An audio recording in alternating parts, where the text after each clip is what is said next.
Welcome to the broadcast, my dear old fruits. I hope you had a wonderful weekend, and I mention that because I really did have the most glorious Sunday.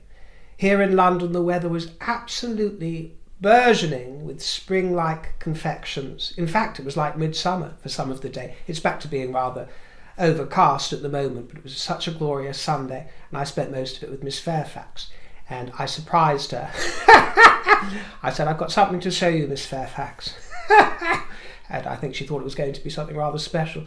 And I then proceeded to show her my bumhole. Would you like to see my bumhole, my dears? Well, here it is. Yes, my dear, you can now buy bumholes. It's actually a tea towel holder.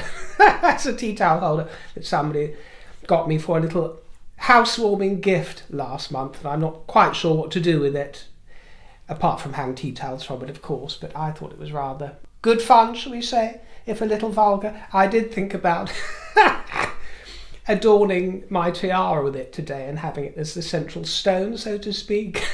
But I thought that might be pushing it a little bit too far. So not today, not today. But as you can see, it was a tonic to be with Miss Fairfax, and on the heath. We went walking on the heath, Hampstead Heath, which is extremely close to me, so I'm very lucky in that respect. And then we went on a bit of a pub crawl and got a bit squiffy, as Miss Fairfax puts it. A bit squiffy. Yeah, we certainly did. And I'm still recovering from it a little bit, to be honest with you. The hangover, but we went to the Bull and Last, which I've told you before is Sarah Jessica Parker's favourite pub in the vicinity, because they do lovely food. And we went to the Parakeet, which used to be the Oxford Arms, and we had such a splendid time, we really did. But actually, one of the reasons I mentioned the walk through the heath is because I thought that I might be able to take you with me one day, maybe find a nice patch to sit down and broadcast from, or walk along even while I'm speaking to you with a little selfie stick. How vulgar. And I might, I've put it in my thinking cap to think about doing it when the weather's a little bit finer. I know that lots of people would enjoy it, would certainly enjoy the lovely scenery. I'm in that mood for prattling on today, so I'm afraid you'll have to take it or leave it. And actually, while we were out on the heath, we bumped into old Secondhand Susie. Long-time viewers will remember old Secondhand, who still remains a dear friend of mine, of course. We bumped into her and her doggies. Now, did I tell you that quite some time ago, actually, the vintage fair that she was part of shut down? It closed down and became an Indian takeaway or something like this, which since then, that has closed down. So it was a real shame, because it stripped the locale and the community and the workers there of their community. And Secondhand Susie was a huge part of that. She still does her business. I still throw a lot of trade her way. Speaking of trade, she speaks Polari quite fluently. She's one of the last natural speakers of Polari, you understand. When she was introduced to me through her gay friends that also work at the vintage fair, the older queens of the fair, her first words to me were, Bona Vada, Bona Vada, Bona Vada, you dolly old eek. Polari, as we've spoken about before, is a sort of half-forgotten lingo from days of yore. Theatre speak, backspeak, part Yiddish, Italian to sort of mongrel language, some Romany in it as well. A sort of gay slang, basically, for theatre folk. And it's so heartwarming to be around Secondhand and her queenly friends. And they pop in and out of the old lingo, you understand, my dear. It's wonderful. A tonic to see both of them, truly. I'm going to save Meghan discussions for the last thing in the broadcast today, the last subjects, because we've had a bit of her lately. But I will be actually finishing off on the subject of the name Meghan Sussex. My last thoughts on that, for those of you who have questions. And we are going to have lots of royal news coming up in this broadcast. But I want to actually begin with a quick old chat about Martha Stewart, because I watched the Netflix interview documentary about her life. Have you seen it? It's been on Netflix for a while. It's just called Martha.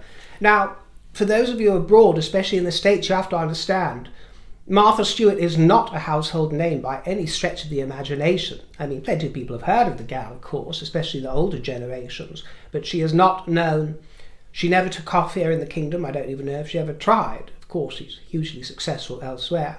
But she's interviewed throughout this documentary. And you see, I knew about her, but I didn't know much about her. And I didn't know that she does not have the cosiest personality in the world, does she? As you might expect for a homemaker extraordinaire, if you will. Which I liked about her, actually. I liked the fact that it was slightly different. And we all know that she is highly regarded for her skills and for her talents around the house. Such impressive achievements from the lady. And intriguing insights into her character. This is what I found particularly interesting about this documentary. It tickled me. Well, first of all, I mean, there were some negative points about her personality traits. She seems to live in a sort of deluded version of her reality, which I'm sure is wonderful for her, but rather disturbing for those around her, because she shares her disgust, doesn't she, at her husband's infidelities, her former husband, how unfaithful he was, and she shares her misery.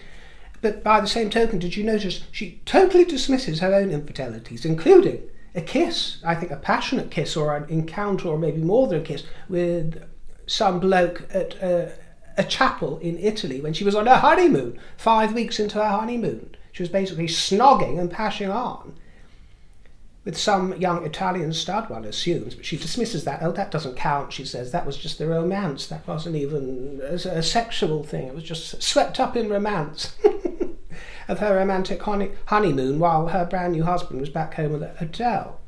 And then later on, it's discovered that, as she still goes on to complain about her husband's infidelities, that she also had a brief affair which is posed to her. Didn't you also have a dalliance, Martha? Oh, well, that doesn't matter. That didn't really count, she said. it's quite something extraordinary to watch. And I bring that to your attention because it was a point of interest for me, but also because it draws comparisons to, I don't know, perhaps the Duchess of Sussexes of this world, who paint their own story and seize the narrative, control it, completely ignoring harsh truths. I thought it was terrifying, actually. Terrifying, because there are so many people, and I've met them, like that, who paint their own fantasies, a selective reality, which I don't mind people doing, as long as it's not to the detriment of other people. Do you understand? That's where I have a quiz. Not someone that I would want as a friend for all the good points. Having said that, she is certainly not without her charm, but she is completely the opposite of me. I can't remember what her star sign is. Of course, I'm a very typical Cancerian, extraordinarily sensitive. I feel every moment, every part of me quivers with the memory of nostalgia and the past, which isn't always particularly healthy. For her, she speaks about her relationships, and she says that she doesn't care how you're feeling, she cares about what you're doing, which is not my way at all, but so very healthy for me to hear and consider.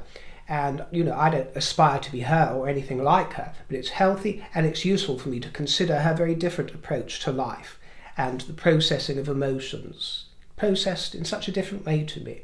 And I like to hear that. I need to hear it. It's food for thought, isn't it, my dear, to have our own positions and our own modus operandi challenged. Not to say that her way is better than mine, simply to say that the healthy way is probably somewhere in the middle, so one can do a bit of reaching. But I liked her candour. I really liked her candour, which wasn't complete honesty, I'll say that. I don't believe that she's completely honest, but she was candid, and she has a sort of take it or leave it, like it or lump it kind of attitude, which I find very refreshing.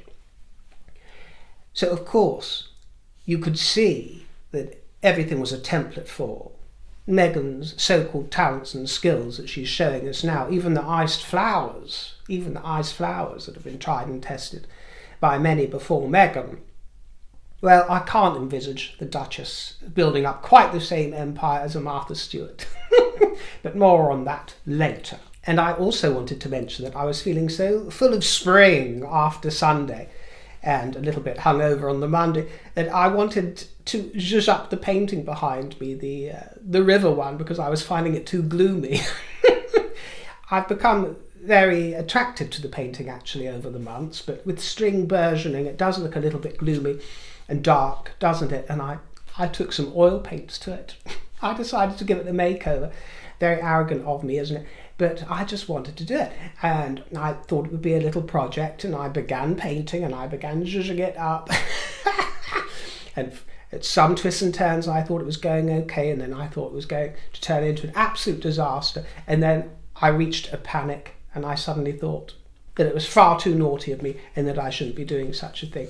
And to my absolute astonishment, even though I've been painting it for perhaps an hour, hour and a half, playing about with it, everything that I put on it wiped off. I mean, it took a little bit of effort, but it wiped clean off, and the painting was saved, to my absolute astonishment and surprise. So it's back there again, looking dark and gloomy, I'm afraid. I will be finding many other ways to brighten up this scene for you in future, my dear. But as you can see, I'm still getting to grips with my new environment in many ways. I've been very discombobulated for many months now, many years, in fact. The white marks on the wall behind me, although they look like fluffy clouds in the sky from various angles in other broadcasts, as some of you have mentioned, are simply the marks where I've had 5 shelves either side of the fireplace pulled off, so 10 shelves in total, which cost a pretty penny as well, I can tell you. But I wanted the walls smooth for other things in the future. But at the moment, it looks a little bit like the ceiling at Patisserie Valerie, which isn't that bad. But on with the royal news of the week, and that, of course, involves Commonwealth Day. And everyone from the 56 nations of the Commonwealth was wished a very happy Commonwealth Day from the royal family and the King himself, who said, "The Commonwealth's ability to bring together people from all over the world has stood the test of time and remains as ever important today." And the service at Westminster Abbey was uplifting and joyful and well attended, with an array of exciting, talented performers. A highlight for me was Joan Armatrading. Love old Joni Armatrading. She often rocks up for these royal events, and isn't she an absolute tonic? I noticed the Princess Royal actually getting into the groove when Joni was performing, which was fun to see, and the King enjoyed it. Joni is, of course, a fruit of St Kitts and Nevis. St Kitts and Nevis. Did you know, by the way, you probably did, but St Kitts and Nevis is actually the federation of St Christopher and Nevis. I didn't know that Kit is short for Christopher, or used to be in days gone by. Isn't that cute? Oh, wouldn't you love an Uncle Kit, a Grandpa Kit? Wonderful. But the other star, naturally, was the Princess of Wales, making her first appearance at this service for a couple of years. Oh, she was missed last year, and there she was. She knocked 'em dead in red.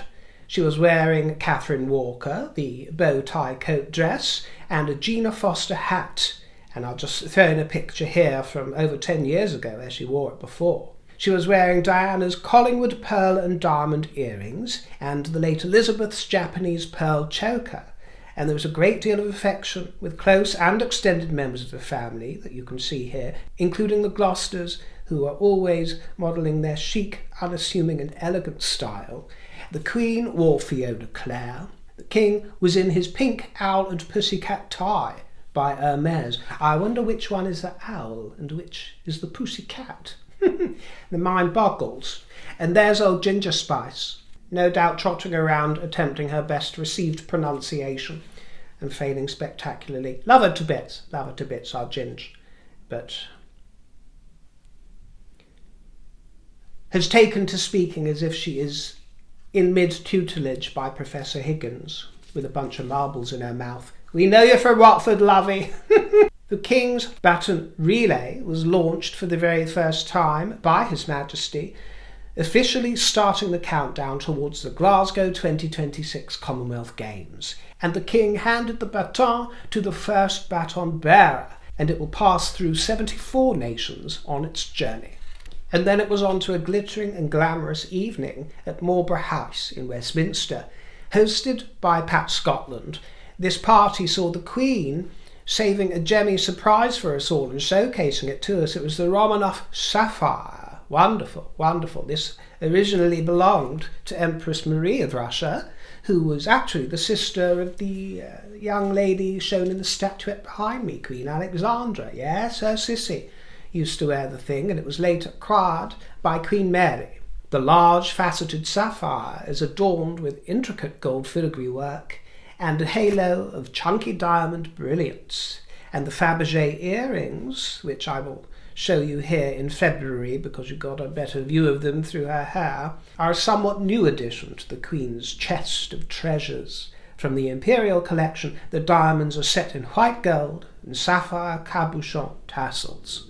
Their Majesties mingled with the glitterati and the hoi polloi, and watched a musical performance conducted by Andrew Lloyd Webber. There was much gaiety, and actually the whole affair was a total fruit basket of joy, with fruits of empire scattered throughout proceedings, covering their Majesties in glory. What a beautiful occasion. And it was straight back to business for the King, who was seen at the Royal College of Nursing as they celebrate the 1000th King's Nursing Cadet. When Charles was the Prince of Wales, he had the idea to help cadets acquire new skills and assist in areas such as healthcare. And the King's Nursing Cadet scheme helps to help young people develop the essential skills required for a career in nursing. His Majesty met young cadets who demonstrated some of their new skills and encouraged the King to have a go, which he did with great gusto. He really put his back into it, didn't he? The King of Hearts. Very attentive and engaged he was. 1,200 young people have progressed through the programme since its launch 6 years ago. And some spring-like news of burgeoning romance. This time it's Lady Lou and Lixy. Yes, our dear little Lady Lou, she's coming along, isn't she? A young woman now. Lady Lou and Lixy, which is what I'm going to be calling young Felix da Silva Clamp, or Clon. I don't know. Apparently they added on the da Silva bit somewhere down the line. But I think Felix Clamp would have been better. But there we are. I'm calling him Lixy anyway, Lady Lou and Lixy. But she's been taking after her papa, hasn't she, Prince Edward, with her love for the theatre. The smell of the grease paint, the performing arts. At the age of 21, she is studying English at St Andrews in Scotland, and it seems that she has been appearing in several student plays for the St Andrews Mermaids. For example, she played Lady Caversham in An Ideal Husband by Oscar Wilde, and Louise has also been cross-dressing in her role in School for Scandal and in the student-written Dragon Fever.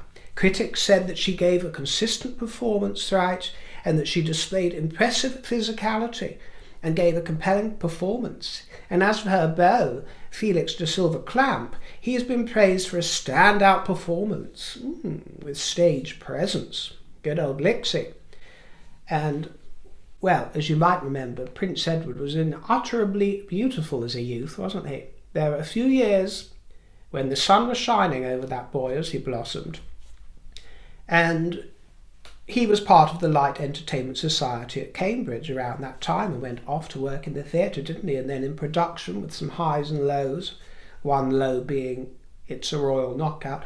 But he had his moments of success, I suppose you could say. But of course his greatest success is his wonderful marriage and regal children, one of whom is this very popular granddaughter of the late Queen. She's doing wonderfully, isn't she? Leading as normal a life as possible, very down to earth and with that theatrical bent, just like her father. And her mother, the Duchess of Edinburgh, travelled to New York this week, continuing her work as a champion of women's rights and gender equality. And as patron of the children's charity Plan International UK, Her Royal Highness took part in a discussion panel and spoke to young people who are facing conflict in their communities. And the Duke of Edinburgh turned 61 years old, didn't he? And he pressed on with his good work for the Duke of Edinburgh Award.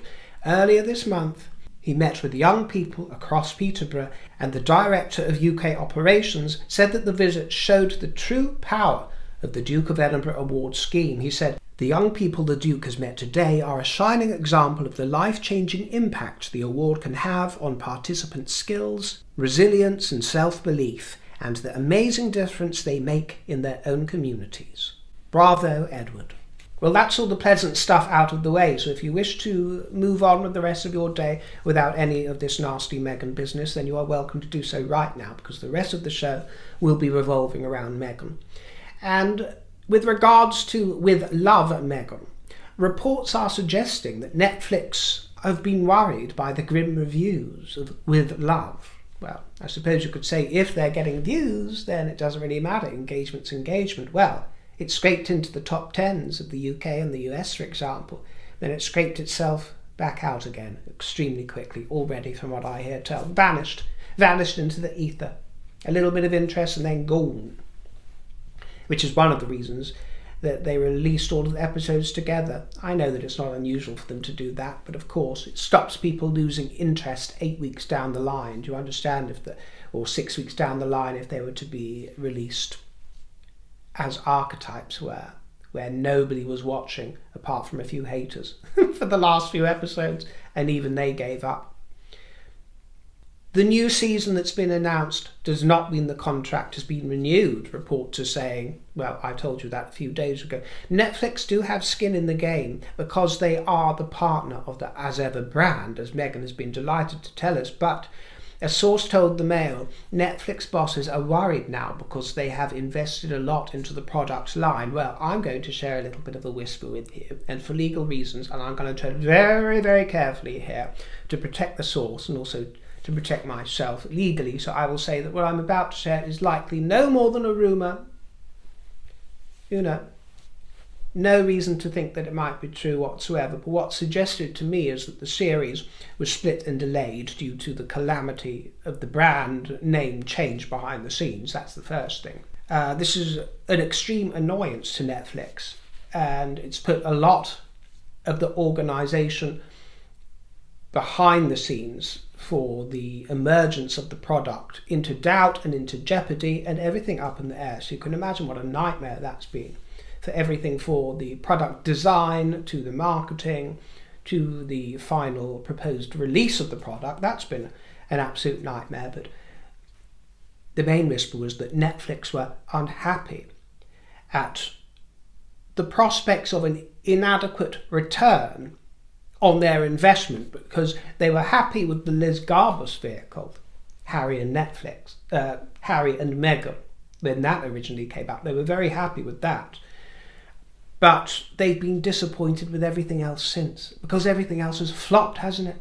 Disappeared without a trace, not watched, not viewed, or been derided the world over, and not made much money. So what I'm told is that they've ended up having to force Archibald Productions' hand into a settlement of a kind in order to recoup pieces of a crumbling pie. Meaning that Meghan might, just might, be doing a little bit of a Martha Stewart. And when she tells us about how proud she is of becoming partners with Netflix and how they have joined forces with her, and is being very grand about the whole affair, she might be doing a bit of a Martha Stewart, my dear, and painting over the reality with a thick gloss, a veneer that doesn't quite paint the truth of the matter, which is that she might have actually been forced into a position that she and Archibald Productions don't actually want to be in, but it's where they find themselves because they haven't provided the pound of flesh that Netflix might consider themselves to be due.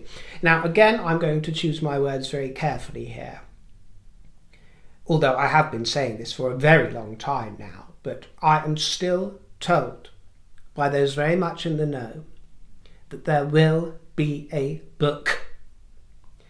The lure of the filthy lucre is simply too strong and going to be too strong, and anything else she puts down to try and raise funds to match the funds that Harry's raised fails. And I reject any claims, by the way, that Spare was a failure and that Spare made nothing. I am told that Harry personally made many, many millions for very little expenditure throughout that project. It's an affront to Meghan's ego that she, as chief bread baker, fails as the bread maker of the family, and she will want to address that balance. Mark my words, it is not only her that enjoys being the dominatrix of the household, the dominatrix of the Palace of Montecito and the House of Sussex. No, Harry enjoys it too. He loves her cracking the whip. The pussy whip. That ginger arsehole quivers in delight. It quivers in delight at the prospect of dominatrix Meghan cracking that pussy whip. Speaking of which, I'm going to conclude today by concluding on the issue of Meghan saying that she now uses the name Meghan Sussex, or intimating as such, as she did to her friend, "Oh, I'm Meghan Sussex now." This is the last issue of the day. But I have been receiving queries insisting that the surname continues to be Mountbatten-Windsor. Some of you quoting recent interviews with Lord Ivor Mountbatten and his recent remarks stating the same thing, that she's incorrect and that her surname is Mountbatten-Windsor. Please use your ears when you are listening to what I tell you. I would tell you and confess if I'd been wrong, but in the last broadcast even, I directly quoted the editor of Debrett's, who also stated that Mountbatten-Windsor is used as an official surname. They were the exact words which I said that I concurred with, so there is no contradiction between what Ivor Mountbatten is saying and what I'm saying, apart from the fact that I believe he's withholding some extra information, which I'll impart in a moment. But you are mishearing, this is if you are not getting what I'm trying to get across to you, you are mishearing or misunderstanding the nuances. As I've tried to explain, Mountbatten-Windsor is used if required by an HRH or a prince or princess, who do not generally require surnames, unlike the rest of the extended royal family. Of course, the Sussexes' HRH style is in a kind of abeyance, for want of a better word. They agreed not to use that style, but it still belongs to them. They still possess it. They are still HRH behind the scenes, as we've seen on birth certificates. Legally, it's something that can't really be stripped in that way. So it provides a bit of a grey area for all of this. Do you understand? Because it is unusual. But bear in mind that Prince Harry didn't even need to use a surname, the surname of Mountbatten-Windsor, on the birth certificate for young Lilibet that was issued by the state of California, an American state. He still didn't have to use either his first name or his last name. His first name was written as the Duke of Sussex. His last name was given as His Royal Highness. So not even Harry was used, the name Harry or Henry. And this is even in a land that I'm continually told doesn't recognise titles, and I of course understand that constitutionally that is absolutely correct and that titles can't be bestowed upon their own or received by their officials. But do remember that I speak to you as a citizen and a subject of the United Kingdom. I am not broadcasting to you from the States. I'm not speaking for America. I'm English and then British, and that is my perspective when I speak to you about Meghan's claim of being Meghan Sussex. And on Archie's UK birth certificate, neither Prince Harry or Meghan used Mountbatten-Windsor, by the way. It was only used for Archie, for Master Archie Mountbatten-Windsor, who was not yet a prince. That is why it was used. He was not an HRH, so he couldn't go without a surname, and he was not yet a prince, so he could not yet be Prince Archie of Sussex. That is when he required the official surname, the Mountbatten-Windsor surname. He became Prince of Sussex, as you know, Prince Archie of Sussex, I should say, when Grandpa Charles became king at that moment. And then upon the accession of Charles, then, now this is where I want you to listen to me, my dear, and understand, upon that accession of King Charles, then the entire unit that Meghan is talking about, the four of them, Harry, Meghan, Archie and Lilibet, they all became of Sussex. The Duke of Sussex, the Duchess of Sussex, Prince Archie of Sussex and Princess Lilibet of Sussex. So what I'm saying is that I understand and I accept that however craven, however duplicitous or however narcissistic her reasons for this or her intention might be, I understand why she says, now I am Sussex, I'm not Markle anymore, I go by Sussex. Or she speaks of her shared family name. She said, our shared name as a family. I understand it. Yes, it comes from the title or the dukedom, but you're missing the point I'm making, which is that using the title for a surname, if that is what she is inferring here, is absolutely normal and is absolutely appropriate, certainly from the UK perspective and certainly from the perspective of aristocracy, moreover. And I'm sorry, America can absolutely not bestow titles as laid down by the Constitution. I understand that, but it would be entirely ungracious not to recognise, as people put it, the protocols and systems and titles of other nations. In some ways, in practice actually, Americans fall over themselves to use titles more than any other country. That doesn't mean they accept them as part of their own constitution, but they fall over themselves. Any observer from abroad watching on to America sees this all the time. And actually it comes down to the fact that the people of America are very polite. They, in general, don't want to offend or say the wrong thing. They're actually very courteous and show a lot of courtesy. But it is only usually in America where you will see, for example, our Prime Minister addressed as Prime Minister Starmer. That is not something you ever hear here. You would hear the Prime Minister, or you would hear Mr. Starmer or Keir Starmer, but you would never hear Prime Minister Starmer. We don't say it as if it's a title, or Prime Minister Trudeau, this, that and the fourth. We would usually say Mr. or Mrs. Merkel, this kind of thing. It's rather like foreigners using Princess Catherine or Princess Kate or Princess Diana, which actually then became ubiquitous here in the kingdom as well for some people. But it's like them using that because they think they're being polite or they're bringing their titles into the mix, when actually Princess Diana never existed. She was, like Catherine, the Princess of Wales, or plainly Diana, or Diana, Princess of Wales, Catherine, Princess of Wales. Just calling her Catherine is perfectly fine, royal and regal, but never Princess Catherine and never Princess Diana. But as for using the convention Meghan Sussex, it is entirely de rigueur. Entirely de rigueur, no matter how many times total outsiders might tell me that I'm wrong, and even with the insight of Lord Ivor Mountbatten. Now, Ivor Mountbatten is correct in saying that Mountbatten Windsor is a surname, but he should have shored up, and he would have shored up what he said by also saying what he must know, having a lot of insight into that world. For example, that the late Duchess of Windsor, born Bessie Wallace, she became Wallis Simpson and then Wallis, Duchess of Windsor. She referred to herself often as Wallis Windsor for exactly the same reason, exactly the same convention, taking the title and using it as a surname. Do you see, in her own handwriting, Wallis Windsor? And she was an utter stickler for protocol. Whenever you think of Wallis Windsor, she was an absolute stickler for protocol and wouldn't have stuck for any nonsense or sophistry.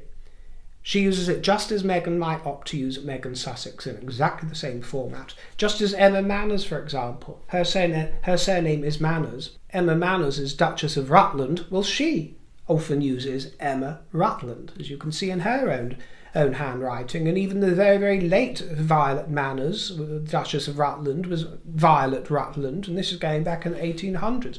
And of course, many of you will have heard of Margaret, Duchess of Argyll.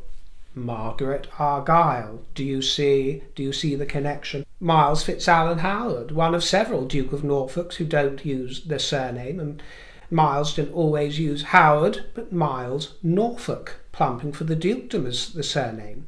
And if you really want to bring it down to the bare bones of it, how about Catherine and William's own children, George and Charlotte, who by all accounts were known as George and Charlotte Cambridge at school. That is how they were enrolled. Not even Wales, but Cambridge, after the ducal title used as a surname. So for those minority of you who are going to lambast me and throw what Ivor Mountbatten says in my face and say that these names are titles and not surnames, that is not the point. I never queried the fact that Mountbatten Windsor is an official surname. I even stated it. What I queried is the fact that people are lambasting Meghan for using the name Meghan Sussex. Well, those people might want to take it up with our future king, William, who does the same thing for his children. Do you understand? And as one of you said so perfectly in a comment to me, Meghan Sussex is better than the Duchess of Sussex. The creature has dropped her title at last. And that was food for thought, actually. That might make people think a little bit, because exactly, my dear, what is actually going to satisfy complainers who are complaining that she's not Meghan Sussex? What would you like her to call herself? Well, she's not going to start calling herself Rachel again, is she? Which is fine. That isn't the name that she's used throughout her whole life. She's always been Meghan. That's not in use. Ragland would be wonderful. That would be what I'd plump for. Meg Ragland, but that's out of the question. Meghan Markle? No, Markle is her maiden name, and why would she associate herself with that side of the family anyway? She's estranged from them, and they have behaved in disgraceful fashion. Meghan alone is too regal, so I believe it's too regal. I wouldn't like to see her just going by Meghan, a one name, which is lovely, by the way. I think it's lovely to go by one name, such as River, but it's too regal for her. Meghan, Duchess of Sussex, or the Duchess of Sussex, which we see now, I believe is too grand. I don't like it one little bit. And Meghan Mountbatten Windsor, I don't think would fly because I wouldn't enjoy it because it involves the surnames of two people who she disregarded in their dying days, the late Queen and the late Duke. Do you understand? Totally disregarded their feelings, damaged the late Queen's legacy in the Commonwealth, so I wouldn't be happy seeing Mountbatten Windsor in usage either. And it also points to the House of Windsor. So she has to go by something. Do you understand? She has to go by something. I mean, for complainers, what do you actually expect her to go by? Meghan Doe? Like Jane Doe, D-O-E, Meghan Doe. Duchess difficult, I suppose. Would you rather continue, this is the quiz, would you rather continue seeing her pop up at the end of her vulgarities with, executive producer Meghan, Duchess of Sussex, or Meghan Sussex? Well, out of the two, I know which one I prefer to see her going by, and that would be the latter.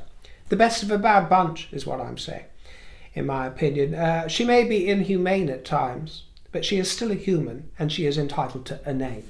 And Meghan Sussex is absolutely in keeping with British protocol. Thank you for joining me and my bumhole. We look forward to seeing you on the next broadcast. Take care, my dear. Lots of love. And ta-ra for now. Toodle pip.